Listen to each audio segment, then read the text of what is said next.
Now, there's this story I heard of a man who went to the Chiefs game.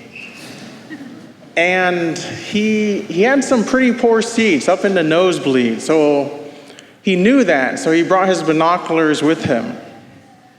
And while at the game, he would look down at the field.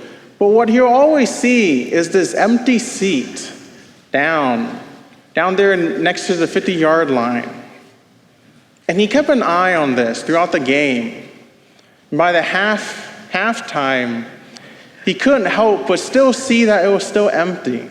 So he thought, well, if there's no one there, I don't think anyone would mind if I kind of snuck down and just sat there. So he decided to go down.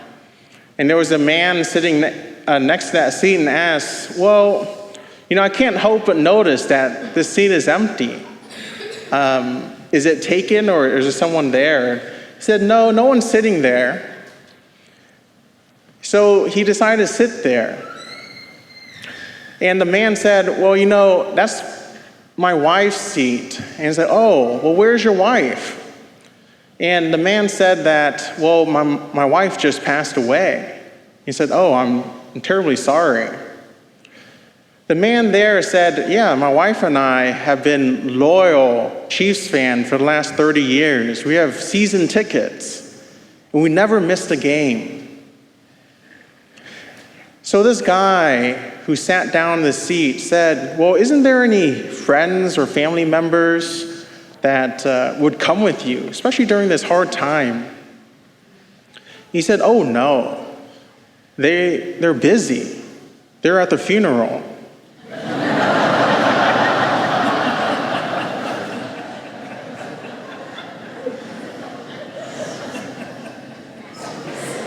So there's loyal fans like that. Hopefully none of you are that. But in some ways, that's what Christ is calling us to in today's gospel. Almost a radical discipleship. He says in the gospel to hate your mother and your father, your brother, your sister, your wife, your children, even your own life. Now, he doesn't mean to truly hate, meaning to wish evil upon them. But he's telling us that don't hold on to it, not even the loves of your life. Don't hold on to it, but to hold on to Christ. To carry your cross every day and follow him. He's telling us that to be a true disciple, that's what you have to do. Now, it might seem radical, and in terms of the story, it's comical. But what does it look like for us in our lives?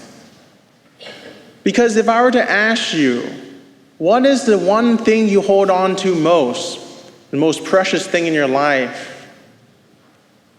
Is it a husband or a wife? Is it your children? Is it some possession that you hold and you cherish? What is it?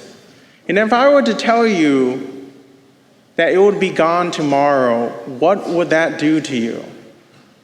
Could you go on? Well, Christ is telling us today that you would be able to go on. Every day, though, should be a letting go of those things and holding on to Christ, and you will have the greatest peace in your life. You see, in all of our lives, we will lose those things. It's inevitable. No one wants to think of it, but it's true. We will lose our spouse. We will no longer, some of us have lost children. Some of us will. We will lose these possessions. But it's life. Life is always in change. And that's why change is so hard in our lives. It's painful. But it's only painful if we hold on to it with everything and no longer move forward. That's the hardest thing in life, is how do we transition with change? You see, change, we can never stop. The one thing that is most constant is that change will happen. But it's what we do with it. That's the transition in our lives. What transition is going on in your life? Because it always happens. For parents, maybe you have your children leaving home, and they have to. You know they have to. They have to let go of them so that they can continue to grow. But it's painful. And that's where the Lord is calling us, is to not rely on those things. You see, the hardest thing of change within anyone, it's 5 things. 5 things that change happens as very painful. Oftentimes changing homes. People who have moved, they've had to leave family and friends for maybe a job. Moving homes is very difficult. Anytime you have changed your role, a new job, or maybe you have your first child, or maybe your children have left.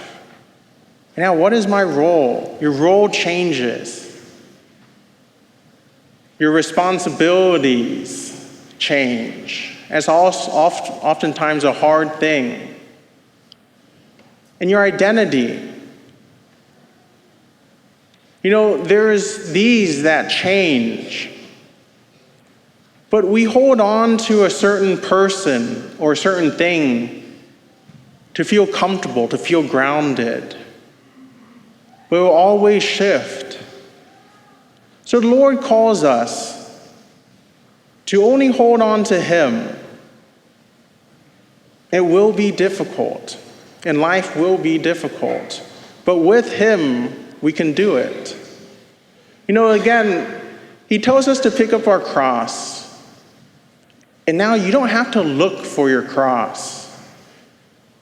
There's a story of everyone in a room with Jesus and has their own cross. And everyone is saying how, well, that person's cross is a little bit smaller than mine. Or this person's cross is a little different. It's kind of that old saying of the grass is always greener on the other side. So you know what Jesus did? He said, all right, everyone put all your crosses in this pile. Go ahead, just put it all here. Just pile it up, all your crosses. Now everyone did that and said, okay, now go pick the cross you want. And you know what happened? Everyone picked up the cross they once had, the one they already had. It is not to say that that one's easier, but they realized they were given the grace to bear it. So know that all the crosses in your life, you don't have to search for it. We all have our own cross. But through the pain, through the suffering, know that the Lord gives you the grace to bear it. It's through Christ. So as you come before the Lord today, where Christ is truly present before you, let us continue to ask the Lord for the strength and the courage to pick up our cross every day, to grow deeper in relationship with Him by letting go of the things of our lives one by one, so that we can ultimately find peace in Him. Amen.